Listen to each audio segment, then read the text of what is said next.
আর আমি যদি video delete করে দেই এটার কি সমাধান হবে?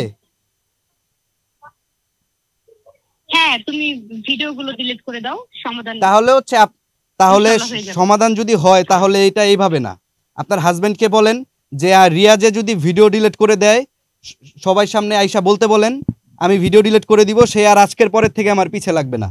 কারণ আপনারা হাজবেন্ড ওয়াইফ আপনারা ভালো থাকেন, মাঝখান দিয়ে এই জায়গায় আমি কাজ করতে পারতেছি না, আপনার হাজবেন্ড বারবার আমাকে টান দিচ্ছে, এখানে টান দিচ্ছে। এখন আমাকেও যদি বলা হয় যে হিরো আলমকে দিতে, আমি তো দিব না। আমাকে যদি বলা হয় যে রিয়ামণি দিতে, আমি তো সেটাও করব না, তাই না? এর জন্য যে আমি আপনাদের সাথে কাজ করি বা আপনাদের সাথে আমি থাকি এরকম তো বিষয় না।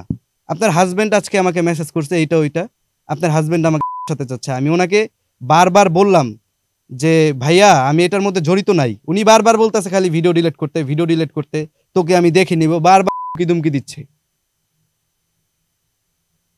আচ্ছা, ভিডিও নিয়ে যেহেতু এত কিছু, তাহলে ভিডিও ডিলিট করে দাও, সমস্যা কি? ঠিক আছে, ভিডিও ডিলিট করে দিব। দেওয়ার পরে যদি উনি আবার আমি ছাগলামি করে, আবার যদি উনি বারবার আমাকে বলে যে তোকে এইটা করে দিব, তোকে ওইটা করে দিব, উনি যদি আমার পিছে লাগে, এটা লাইফ গ্যারান্টি কে নিবে? আপনার হাজবেন্ডের নিজের মুখ থেকে বলতে হবে হিরো আলম।